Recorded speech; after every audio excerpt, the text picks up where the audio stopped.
Hi there, it's Seth Wilcock, Senior Vice President of Residential Lending here at Draper and Kramer Mortgage. And I wanted to put together a quick video because a common question that keeps getting asked today is, does it actually make sense to buy right now? Interest rates are elevated, prices are expensive, rents are going up. There's a lot of, questions and uncertainty in the market. So, I figured I'd put this video together. Let's take a look at some of the hard numbers. Let's dive into the math and see if buying makes sense for your situation. So let me zoom out here, and I've got this nice little calculator here. It is a buy versus rent comparison. We're going to look at a number of different factors. We're going to look at maintenance on the home. We're going to look at property taxes, homeowners insurance versus renters insurance. What is rent increasing? Every single year. So there's a number of different variables and factors that we're going to dive into, and hopefully this makes sense. But let's dive into it here. So I'm going to use our home state here of Colorado. And then we're going to look at the Denver County, very large county here in Colorado, and a lot of activity still going on in that county. And let's use an assumed purchase price of $650,000. And then let's dive into the variables here so we know what we're getting ourselves into. So if we're buying a $650,000 house, assuming that house, what I love about this is it's using about a $2.20 per month square foot. Now it's probably about a 3,400, 3,500 square foot home, roughly here in Denver. So it just spits out the rent, $2,872 a month. We're going to not really touch that figure. Then we're going to assume $43 a month for renter's insurance. And then we're also going to assume that rent is going up at a pace of 4.75%. Now, I like this number because I feel like it's really, really conservative, and it gives us like a good historical timeline.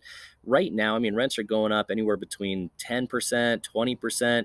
I've even heard of rents going up in some cases 50% compared to what people were paying last year. So, those are extremes. I'm going to use an average of 4.75, even though right now it says the national average rent renewal is about 7-8%. Let's use some conservative numbers here, be a little safe. So we have our $650,000 purchase price here. Right now, if I was going to estimate taxes, usually I like to use about 0.6% of the purchase price. So I'm going to assume that our taxes here are about $3,900 per year in Colorado. Annual property tax increase 2%. I think that's probably pretty fair. And then monthly homeowners insurance on this price range, I like to use somewhere around 0.4% of the purchase price. So if I take a purchase price of $650,000 times 0.4, that's going to give me roughly $2,600 per year in wrong field. About $2,600 per year in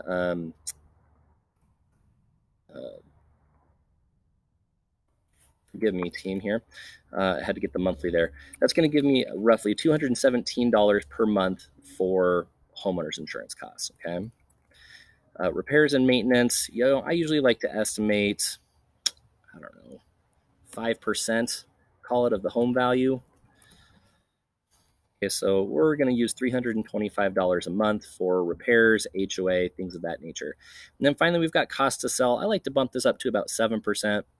Usually when you're selling a home, you've got about 6% in listing fees. So that 6% is generally split, 3% to the listing agent, 3% to a buyer's agent. Okay, so 6% in realtor commissions when it comes time to sell. We don't want to forget about those costs.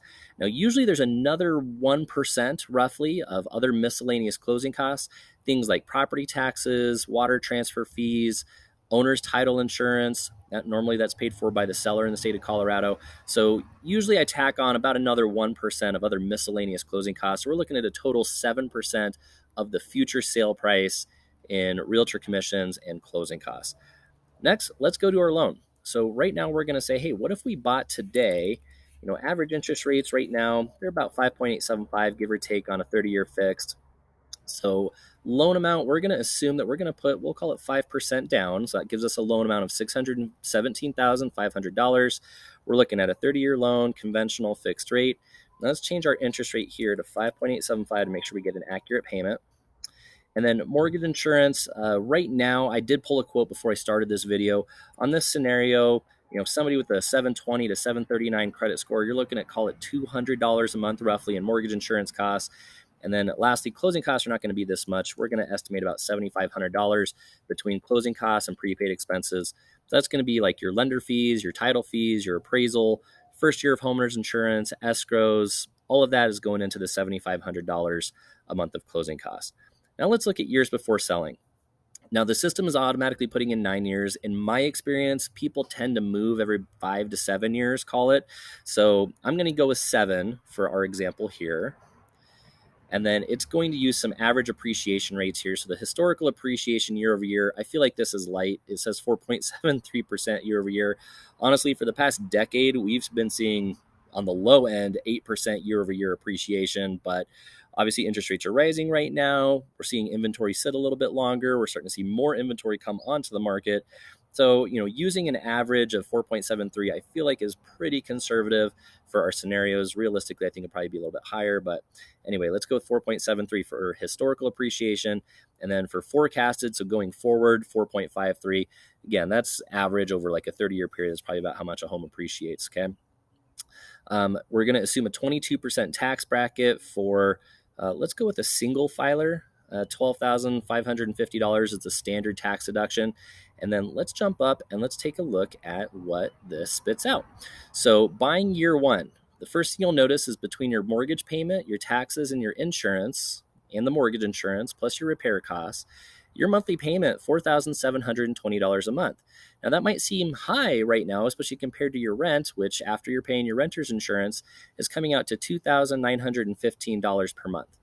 Now, yeah, from a cash flow, like if you're just looking at, my monthly payment, that is a short-sighted approach. We need to be thinking long-term about our housing costs, okay? So a cash flow difference, over a 7-year period, rent, and again, we're assuming that rent is increasing at, 4.75% year over year. So, the rent's going to be more next year. It's going to be more the year after that and so forth. So over a 7-year period, your total cash flow difference is $116,000. So what that means is it's actually cheaper on a monthly basis to rent it really costs you, or it saves you $116,000 in monthly housing costs. All right. So this is the thing. But the thing that we can't forget about is when you own a house, there's appreciation and then there's loan pay down. So even though the monthly payment here of $3,653 for your mortgage, just remember that part of that is principal reduction. Okay, so you actually get to keep some of that payment that you're spending. Compare that to, hey, if my rent was $2,872 a month and I'm saving, $800 a month to eventually someday buy a house, well, all you're doing is instead of putting that money in a checking savings account for a future home purchase, now it's loan pay down. So it's actually reducing your loan balance. So it's not really like a cost of home ownership. So it's, remember, instead of putting it into savings, it's reducing the loan balance. So that's equity in your home. All right. Anyway, let's keep going a little bit further. If we were to assume that $650,000 home is appreciating at a conservative rate of 4.53% over a 7-year period, that is appreciation of $236,000, $236,610. Bear with me, guys. And then lastly, we've got our appreciation gain or amortization gain. So this is the loan pay down. After about 7 years, you would have paid off about $65,000 on your loan balance. So we add those two numbers together. We subtract out our cash flow difference. Because remember, you're actually going to save $116,000 by renting because your payment's a little bit less, right? But that's assuming that we're never saving for a home purchase in the first place. We're also going to subtract out our 7% sale cost, which ends up being about $62,063. But you're also getting a tax benefit here using that $12,550 standard tax deduction at a 22% tax bracket. So we add all that stuff, we subtract out the costs, and over a 7-year period, your net gain by buying a home ends up being $156,000. So yes, the payment ended up being a little bit more, but we factor that in because remember, you're saving $116,000 in monthly expenses. But the thing that you can't forget about is the future appreciation on that home, and that's using a conservative 4.53%. Now, my prediction is I think when interest rates come down, because they will come down, inflation's running at 8.5% right now. That's unsustainable. We can't go on like that forever. So if we're thinking 7 years, you think inflation is going to be 8.5% over a 7-year period? Probably not. But anyway, over time, well, really the whole point I was making there is when interest rates do come back down, once inflation gets under control, we should see interest rates start to drop. When those interest rates drop, a couple things. One, it's going to add more demand back into the buying market. Now, sure, there might be more homes available for sale. Homes may not be appreciating as quickly, but homes will still appreciate. There will be a surge of demand coming back in as soon as interest rates drop, meaning that you could be facing buyer competition when that happens. The other thing is that we're assuming that, right now, that 5.875% interest rate, that person, that homeowner, if they buy today, never refinance their loan over a 7-year period. Well, if interest rates end up dropping, they're probably going to refinance their loan payment down at some point and save some money on their principal and interest.